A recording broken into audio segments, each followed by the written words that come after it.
Hello, and thank you for joining A Shark's Perspective, the podcast with subject matter experts in marketing. So, despite the fact that I was battling laryngitis, I really enjoyed this one, as I'm a big fan of our guest and this topic.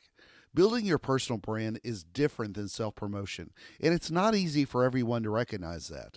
But if you want to be considered a thought leader in your field, are you investing enough time in providing something of value to your audience in order to earn their trust? Dr. Natalia Wiechowski is a personal branding strategist and keynote speaker, and she's the Middle East's leading edutainer. And on this episode, we'll discuss building your personal brand, your thought leadership, influencers, your career and earning power, resumes and CVs, and even the 132-degree weather in Dubai. So let's tune in to a personal brand expert with a personally branded shark on this episode of A Shark's Perspective.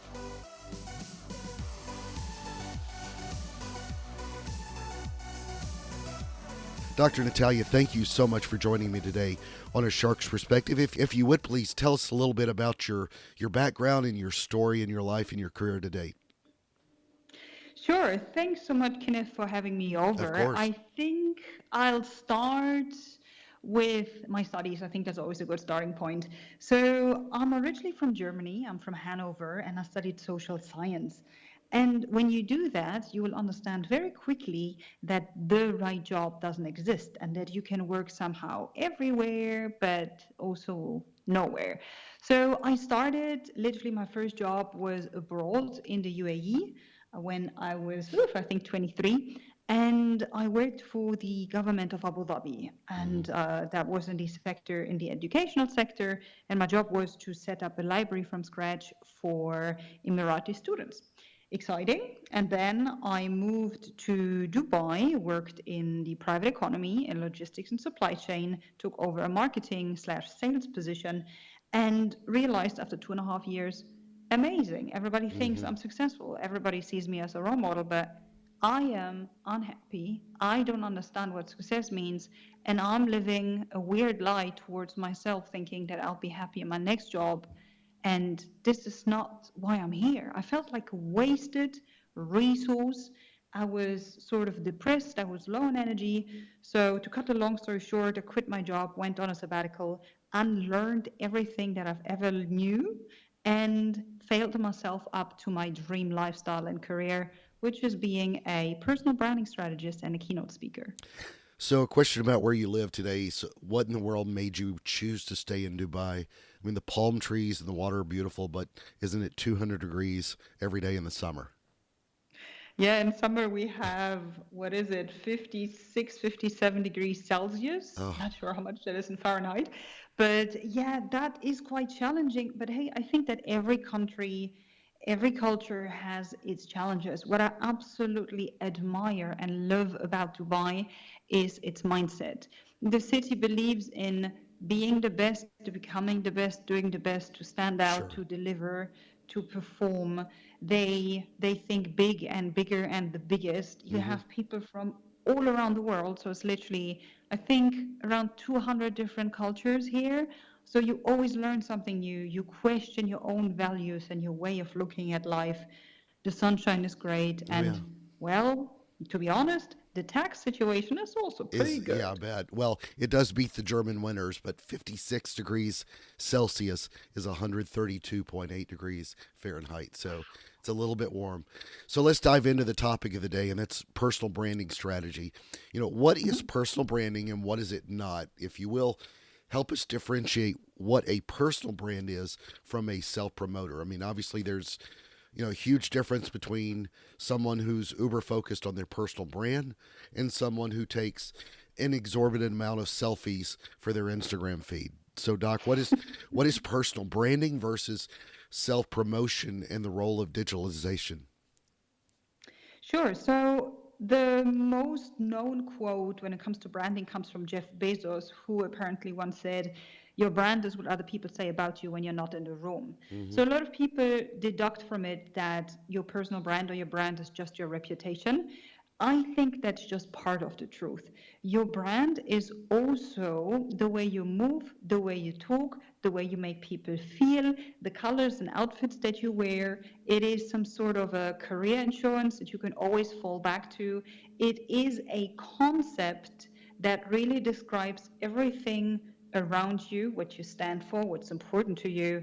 And I think the core difference to self promotion is that personal branding is about who am I and what can I do to help and serve others, while self promotion is, oh, look at me, I'm the most amazing person on this planet. Hmm. Nobody wants to spend time with such a person. So forget self promotion and focus on personal branding. Agreed. So you've given presentations all over the world to a lot of different cultures. I know you were in Goya recently, and I think I just watched a keynote when you were in Slovenia. I mean, general curiosity question. It's so in the U.S., obviously, most of Europe and much of the Middle East. But one is a great majority of your advice always given in English, and two, does personal branding, sort of translate worldwide? Do you see, to some degree, mostly the same, air quote issues across all cultures, in our small planet? I think that every culture is based, or every nation is based on a very specific set of values and stories and myths.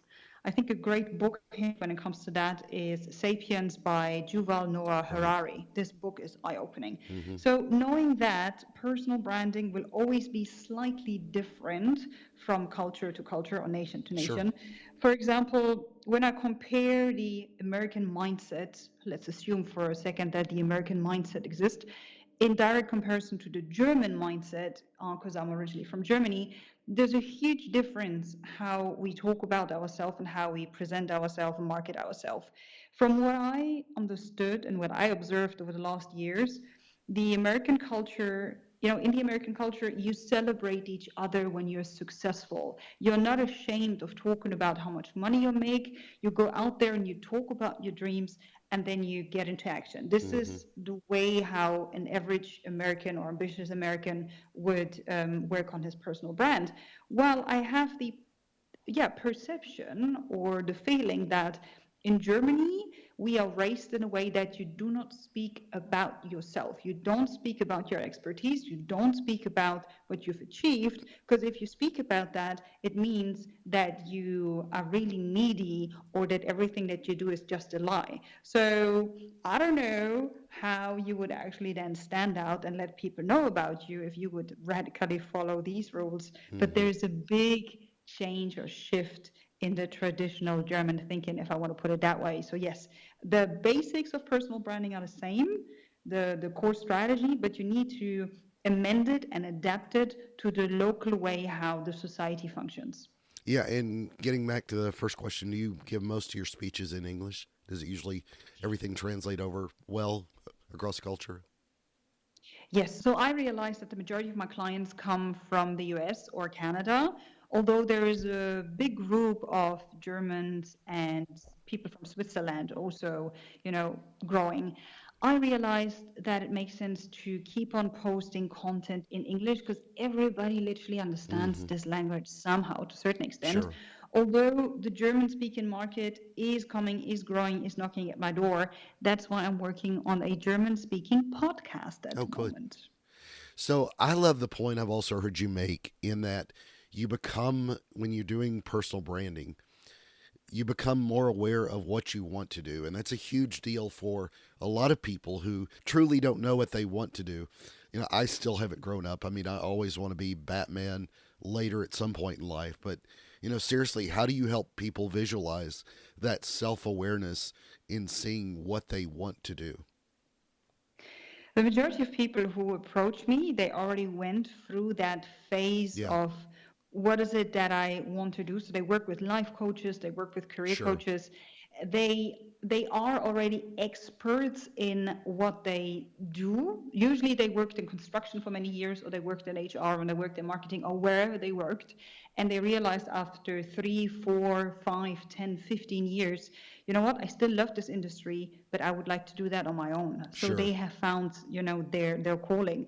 But when I visit universities and some of the students are still searching for themselves, then one of my core exercises is imagine that it wouldn't matter which skin color you have, which gender you have, how old or young you are, and if you had all the money in the world and you would be also perfectly healthy, what would you do on a daily basis to somehow add value to others? And with others, I mean either animals or human beings or this planet. Mm-hmm. And something that you really love doing. Mm-hmm. So, yeah, this is usually a good starting point. So, personal branding is one of my favorite topics in the world. And 100 years ago, I worked in recruiting, and I've interviewed thousands of candidates. And what my own eyes often began to focus on was more of that, say, holistic view of a candidate as a brand. I know you've talked about that some. It For me, it went well beyond their resume or their CV, especially since most of those were often copied. But it made me take a strong look at people through the lens of a brand other than just as a job applicant. And although there is some formality for many organizations around resumes and CVs, especially as a marketer, I simply adore your comments around stop sending in CVs to try to help get a job. Explain, if you will, your point of view on that, please.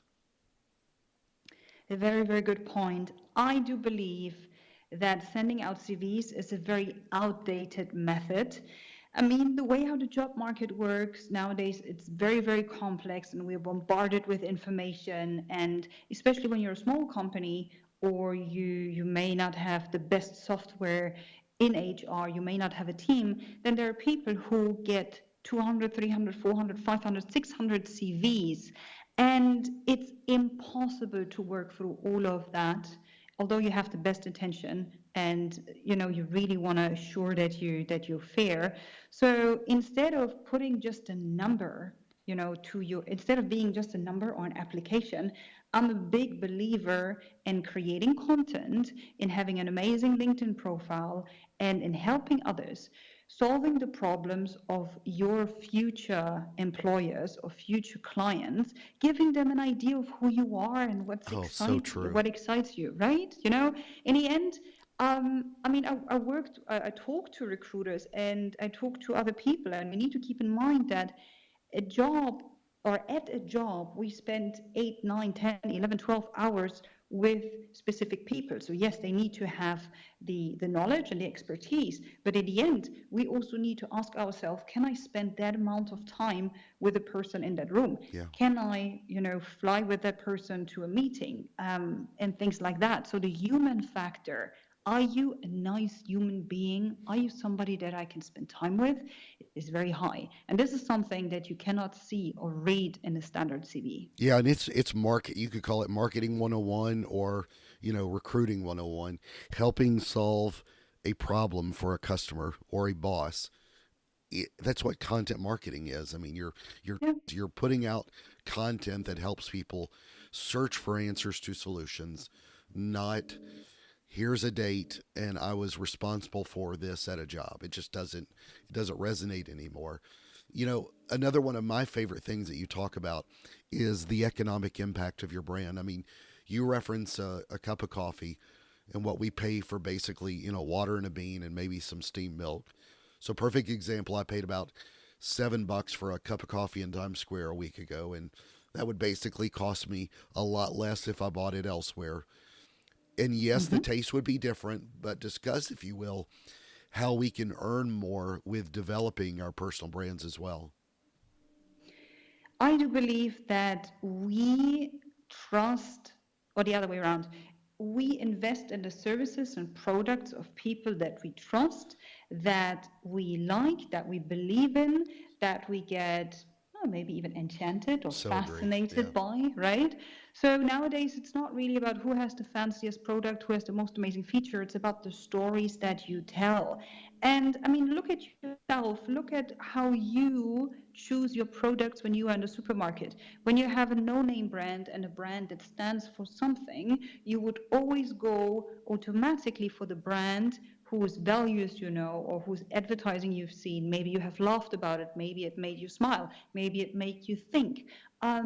And in the majority of cases, you're also willing to pay a higher price for that because you know it's quality. And that is the same with a personal brand. So you need to own your story, define your story, share it with the world, tell people what you stand for, what you stand against, and what they get when they hire you, when they work with you.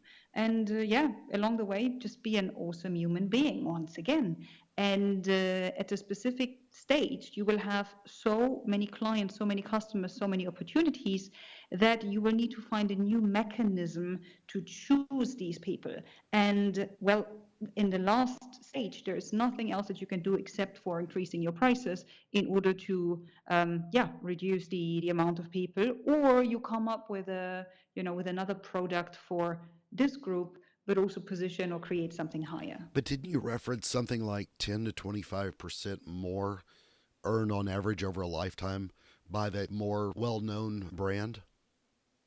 Yeah, exactly. There was a TED talk about a lady Yes. who spoke about building a personal brand, and that's a number that she came up Yeah. with, and I found it very fascinating. Unfortunately, she didn't mention the source, but for me, it totally makes sense. There was a behavioral science study not that long ago where I believe they were comparing Bayer aspirin versus the generic aspirin and how often people would buy the Bayer, knowing that there was the exact same equivalent, in the non-brand generic equivalent, but people pay more because they believe there's better quality in it. And whether there is or isn't is probably up for debate for scientists and doctors, Yep. but it's still the perception of what people know and that power you bring from having a good brand. So, in the online world, there are obviously a lot of sources and tools in the digital space with social channels and podcasts and websites, and most of the public is probably most comfortable with at least one of those, like their LinkedIn profile if they're a Mhm. professional.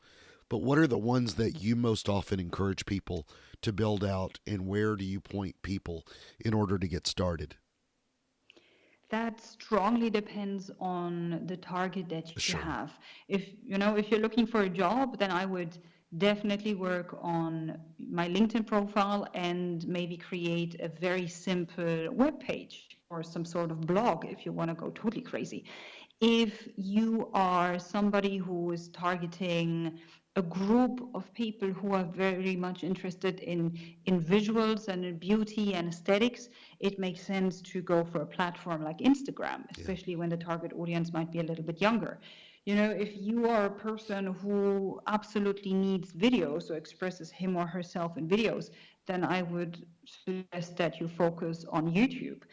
It really, really depends on what skills or what kind of Sure. content you want to create, and then also on the age of your target group, the overall target that you have, and a few other factors. So generalization in this case unfortunately doesn't help much. Well, you're very active on LinkedIn. Why is LinkedIn your favorite channel? I like the mindset of people using LinkedIn. They're Yeah. there to do business and to network. And To get it's a better, very, right? Yeah. Yeah, yeah, yeah. I like it because it's so different when I compare that to other platforms. There is the opportunity to learn, there's the opportunity to work on your personal brand, to improve, as you said, and these are the core ideas. While compared to another platform like Facebook or Instagram, in my opinion, the core idea of these other platforms is to be entertained and to be motivated or inspired. And well, that's not really my business because I'm No. not a motivational speaker. And the other thing is, or the third reason is that the organic growth that you can get on Oh, LinkedIn at the absolutely. moment, crazy. Still Yeah. one of the best platforms to grow organically without paid ads at the moment. Agreed. And I think for me in any way, it removes all the nasty comments that you find on Twitter. It's when people know that your comments matter is when they, and they can be disagreeable. Not everybody's got to agree on everything, but it takes away just the pettiness that you find in a lot of channels. One of the things I noticed about you, at least on LinkedIn, was how you'd gotten so many comments on some of your content, but from Neil Patel in particular, who I have high respect for, and have a marketing crush on him. He's a brilliant guy that gives away, his knowledge for free. But elaborate, if you will, a little bit about your post when you said that as a thought leader, it's your duty to create original content. Yeah, I think that's very important, and a lot of people are still not aware of it. They they want to portray themselves as a thought leader, as a personal brand that people should follow. Okay, Yeah, that's the standard target that a lot of people approach me with. And then they either do not post content or they just reshare what yeah, they have read, right. and in the majority of cases, they do not even share a sentence next to that, like, Yeah, I liked it, or that was very thoughtful, or I agree with point three, but I would disagree on point five, or that's very awesome, but she forgot to talk about so and so. I mean, do something to earn, to owe the title thought leader. If you're agreed. just reposting content, for me, with all my respect, you're a follower. I expect you to share your lessons learned, your knowledge, your experiences, whatever it is that you want to share with the world, because this is how I get to know you. This is how I get access to your mind, to your world, to your values. And then I can decide to really follow you, learn from you, work with you, collaborate with you. But if you hide under the blanket of reposting or not generating content at all, how on earth do you want me to accept you as a thought leader, Exactly. especially when you live 7,000 kilometers away? I don't know, Exactly. right? So another important thing that I've heard you reference, I think all people should listen to in personal branding versus self promotion is that you can't, or at least shouldn't, try to invent those skills. And that's something we see a lot.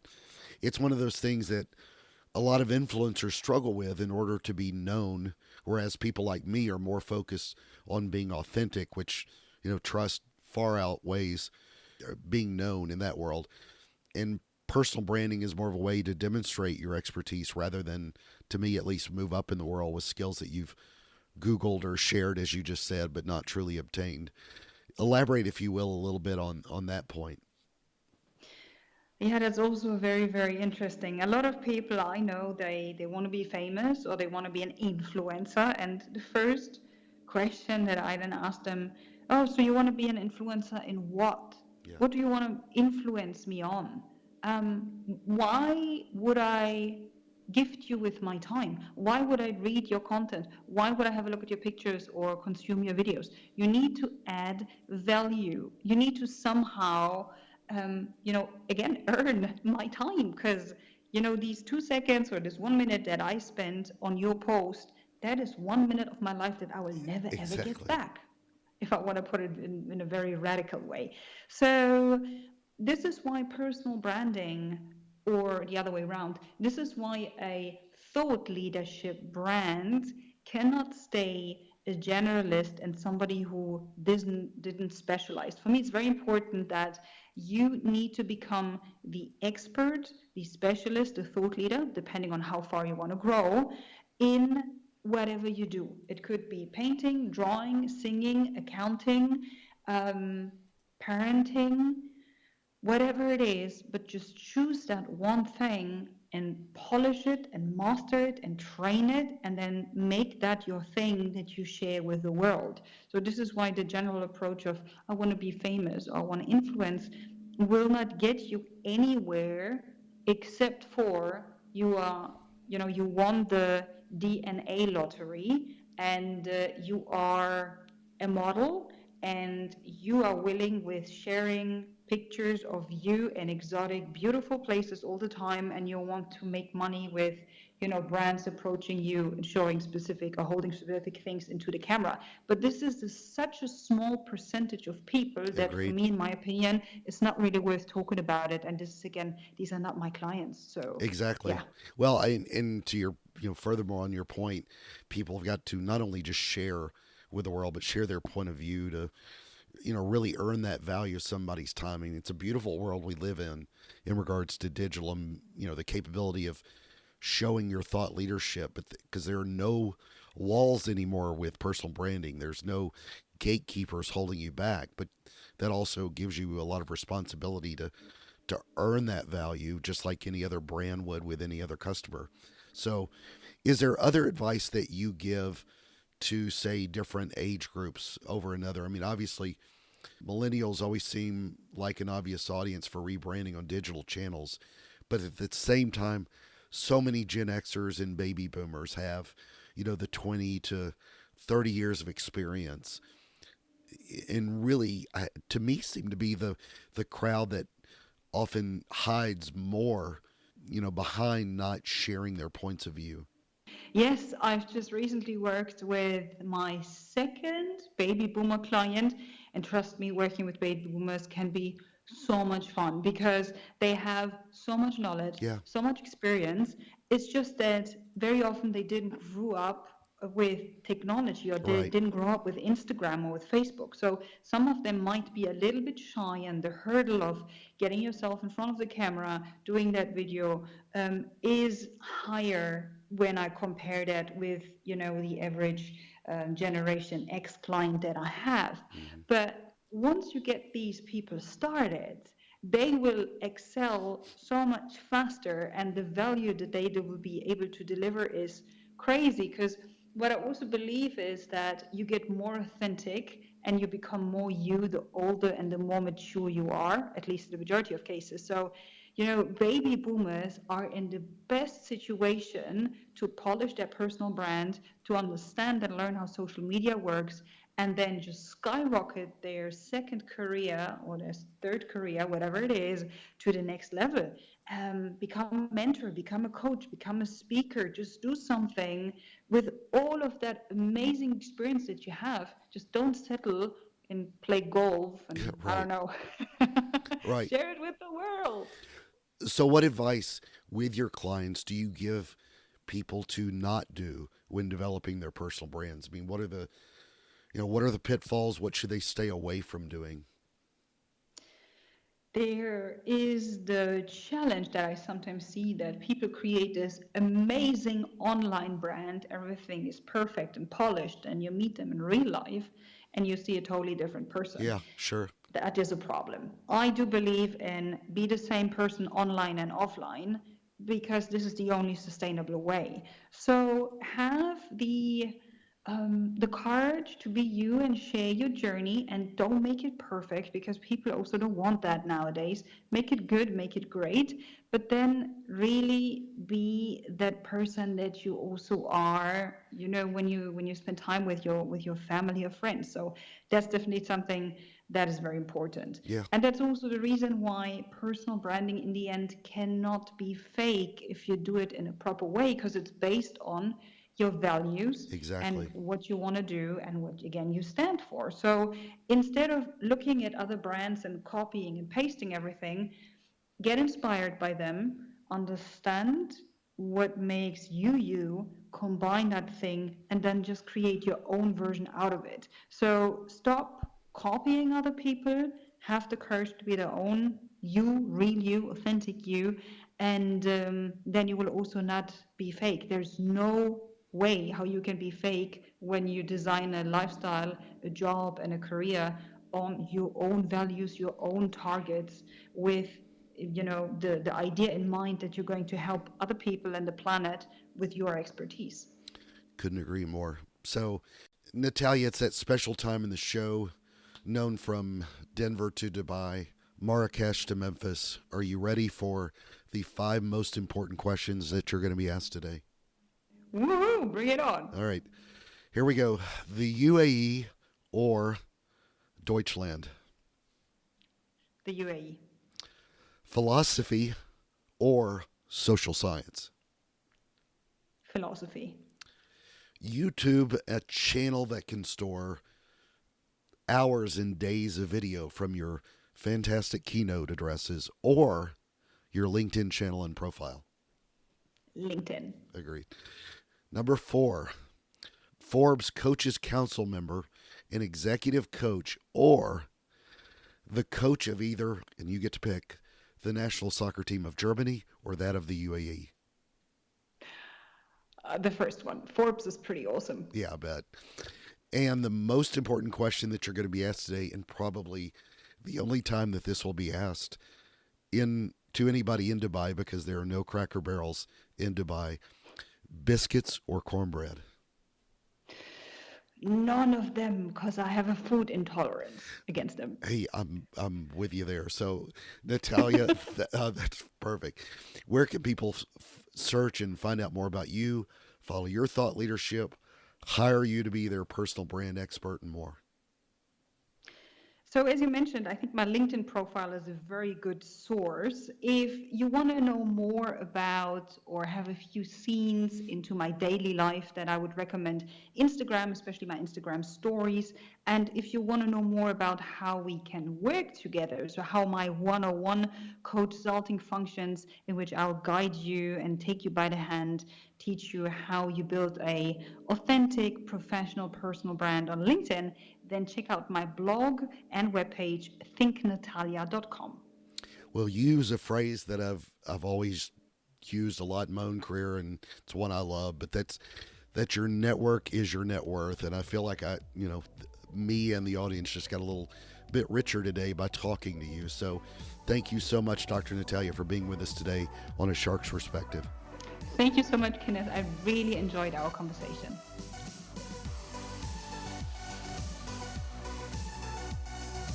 So there was my conversation with Dr. Natalia Wiechowski, a personal branding strategist and keynote speaker, and she's the Middle East leading edutainer. Let's take a look at 3 key takeaways from my conversation with her.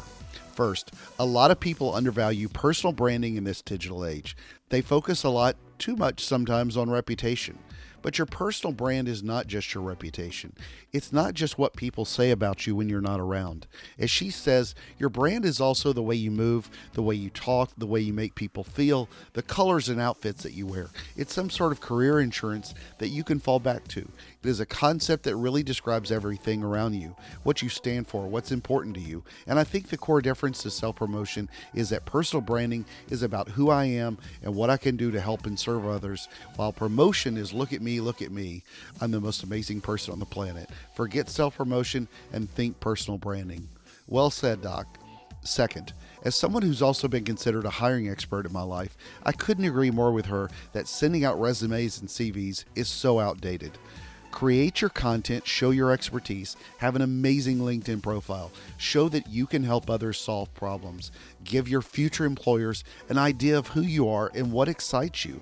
You just cannot see this in a resume or a CV, and neither can most recruiters.